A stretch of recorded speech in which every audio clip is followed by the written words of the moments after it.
Welcome to Political Correctness. We have a new topic, a new camera, and a new set. So we're going to see how this works out. This week, Michigan became the 24th state to enact right-to-work laws, and we're going to figure out what exactly that means. Let's go. Right-to-work laws are laws enacted by states to reduce the power of union contracts within their state. To understand them, we need to walk through a little history.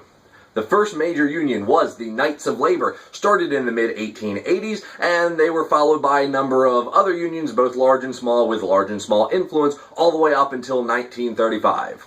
In 1935, the nature of unions changed with the passage of the National Labor Relations Act that was signed into law by President FDR. This gave numerous protections to employees and allowed the formation of modern unions as we know them today. There was an initial constitutional challenge to the NLRA that went all the way up to the Supreme Court in 1937. In the case of the National Labor Relations Board versus Jones and Langland Steel Corporation, the Supreme Court ruled that the NLRA was in fact constitutional, and the law stands to this day because of that ruling. After this ruling, we saw a massive, quick expansion of labor into the private sector, especially into manufacturing fields. Now, not all unions are created equal, and there are different what's called union security agreements. The three most common types are open shop, closed shop, and union shop. Closed shop is really simple. All employees must be a part of the union. For an employer to hire an employee, they must agree to be part of said union.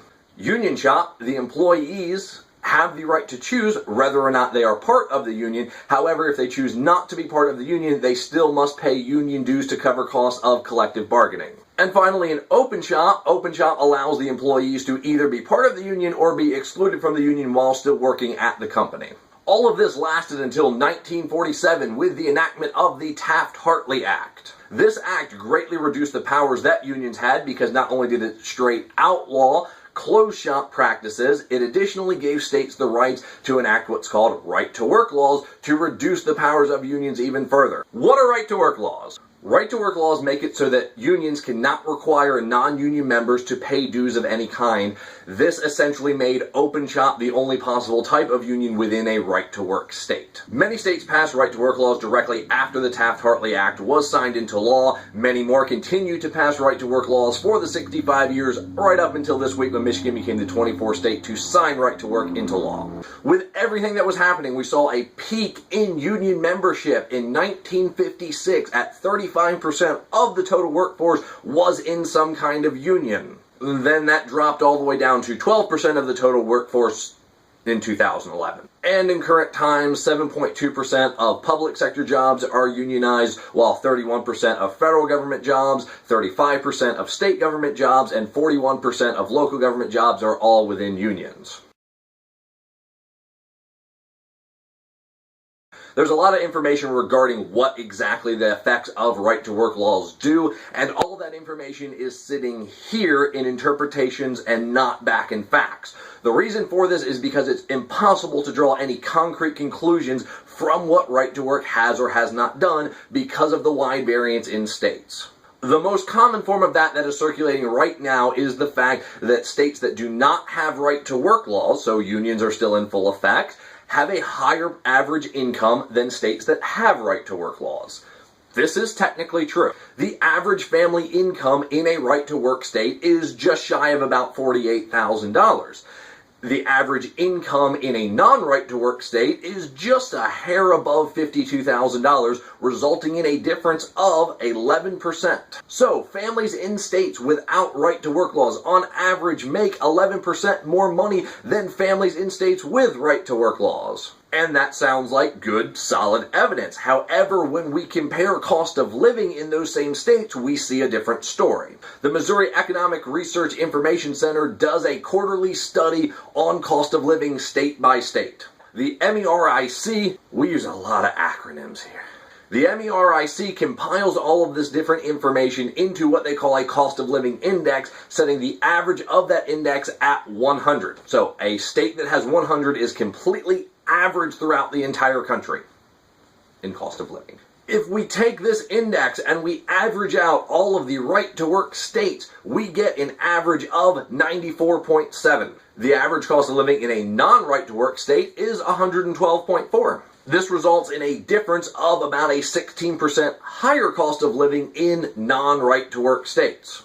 Now, this index does not have a direct cost of living correlation with the 11% number that we said earlier. This is merely an index, and it's the best one that they have available to present this information. What we see, however, is clear, and that is states that have a higher average income have a much higher cost of living, almost on par with each other.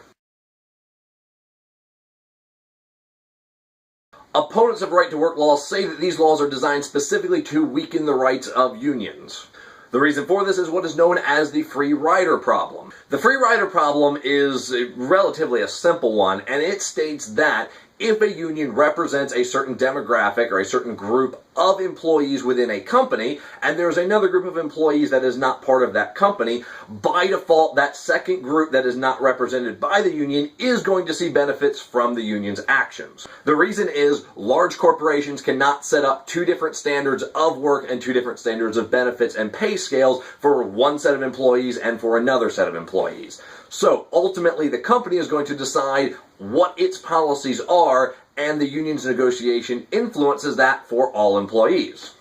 Thus, if there are employees that are not paying into the union, they are seeing benefits from someone else's work and someone else's money. In short, with right-to-work laws, you're going to see people who are going to have benefits from unions without having to pay any union dues for it. On the other hand, proponents of right-to-work laws say this does nothing but increase the individual freedom of the worker and does not do anything to inherently hurt the union. The only way that unions would be hurt is if the individual members decided that the unions were not providing them a good enough service and thus would leave the union and stop paying them.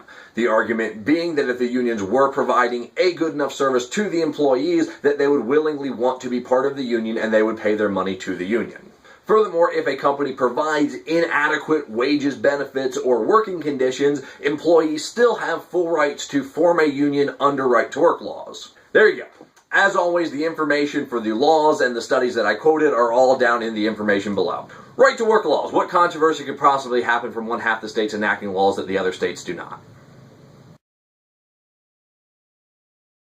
Alabama, Arizona, Arkansas, Florida, Georgia, Idaho, Indiana, Iowa, Kansas, Louisiana, Michigan, Mississippi, Nebraska, Nevada, North Carolina, North Dakota, Oklahoma, South Carolina, South Dakota, Tennessee, Texas, Utah, Virginia, Wyoming. I'm never going to be able to remember that. Strike it. The common man. People with larger biceps than me. Peter Piper picked a peck of pickled peppers, and those pickled peppers were union information.